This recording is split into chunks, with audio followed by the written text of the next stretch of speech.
اعوذ باللہ من الشیطان الرجیم بسم اللہ الرحمن الرحیم۔ حیات سرور کائنات محمد صلی اللہ علیہ وآلہ وسلم۔ باب نمبر 2، نقصان عظیم۔ حضرت ابراہیم علیہ السلام کی دعا مستجاب ہوئی اور عرب کے تمام حصوں اور بیرون عرب سے روز افزوں تعداد میں جو زائرین حرم پاک کی زیارت کو آتے، ان کے ذریعے قیمتی ہدایا اور تحائف برابر مکہ پہنچنے لگے۔ اصل حج تو سال میں ایک ہی بار ہوتا تھا، لیکن کعبے کی تکریم کے لیے چھوٹا حج یعنی عمرہ سال کے کسی بھی حصے میں ہو سکتا تھا۔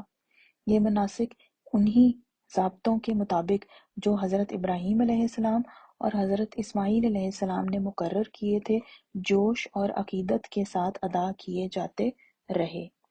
اولاد اسحاق علیہ السلام بھی ایک ایسی عبادت گاہ کی حیثیت سے جو حضرت ابراہیم علیہ السلام کے ہاتھوں تعمیر ہوئی تھی، کعبے کا احترام بجا لاتی تھی۔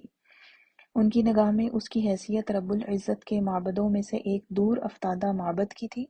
پھر جوں جوں صدیاں گزرتی رہیں، توحید خالص میں شرک کی آلودگی بڑھتی گئی۔ یہ صورتحال اس طرح پیش آئی کہ اولاد اسماعیل علیہ السلام کی تعداد میں گزرتی ہوئی صدیوں کے دوران اتنا اضافہ ہو گیا کہ مکہ کی وادی میں ان کی سکونت کی گنجائش نہ رہی۔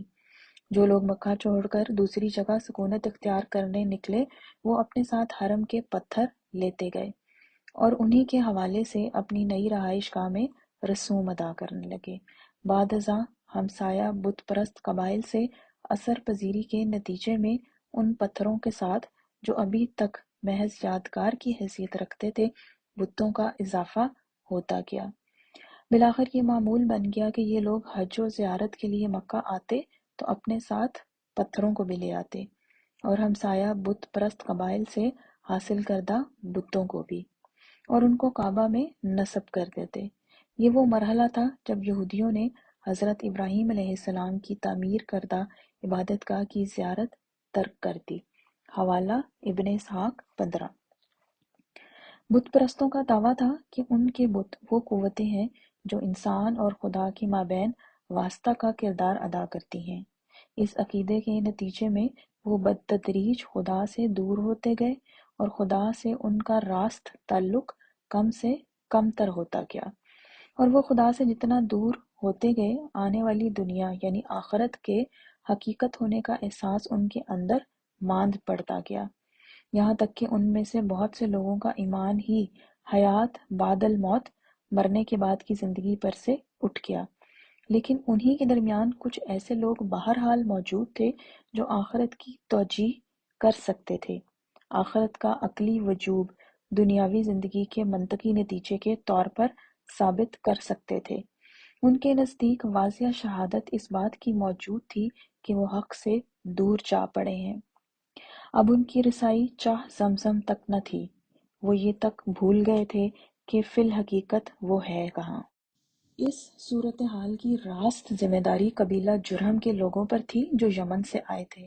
وہ مکہ کے کرتا دھرتا بن بیٹھے تھے، اور اولاد ابراہیم علیہ السلام نے ان کی اس کارروائی کو اس لیے گوارا کر لیا تھا کہ حضرت اسماعیل علیہ السلام کی دوسری اہلیہ قبیلہ جرہم کی قرابت دار خاتون تھیں۔ لیکن ایک وقت آیا کہ اس قبیلے کے لوگ ہر قسم کی ناانصافی پر اتر آئے، جس کے باعث آخرکار ان کو نکال باہر کیا گیا۔ جانے سے پہلے انہوں نے چاہ زمزم کو پاٹ کر زمین کے نیچے دفن کر دیا۔ اس میں شبہ نہیں کہ یہ حرکت انہوں نے انتقامی کارروائی کے طور پر کی تھی، لیکن یہ احتمال بھی ہے کہ ان کو امید رہی ہو کہ وہ کبھی نہ کبھی واپس آئیں گے اور اس کنویں میں مدفون خزانے سے اپنا گھر بھر لیں گے۔ اسی غرض سے انہوں نے وہ سارا خزانہ جو تحائف، ہدایا اور نذرانے کی شکل میں خانہ کعبہ کے اندر مدت الایام یعنی سالوں سے ڈھیر چلا آ رہا تھا، اس کنویں میں پوشیدہ کر کے اس کو ریت سے ڈھک دیا تھا کہ جب کبھی واپس آئیں گے تو برآمد کر لیں گے۔ ان کے یعنی جرہم کے بعد قبیلہ خزاعہ نے مکے کا اقتدار سنبھالا۔ یہ ایک عرب قبیلہ تھا جو اولاد اسماعیل علیہ السلام سے تھا اور ترک وطن کر کے یمن چلا گیا تھا، بعد ازاں شمال کی جانب واپس آ گیا۔ لیکن قبیلہ خزاعہ کے لوگوں نے اس چشمے کو دریافت کرنے کی کوئی کوشش نہ کی جو معجزانہ طور پر ان کے مورث اعلیٰ کو عطا ہوا تھا۔ وجہ یہ تھی کہ حضرت ابراہیم علیہ السلام کے بعد مکہ میں دوسرے کنویں بھی کھودے جا چکے تھے۔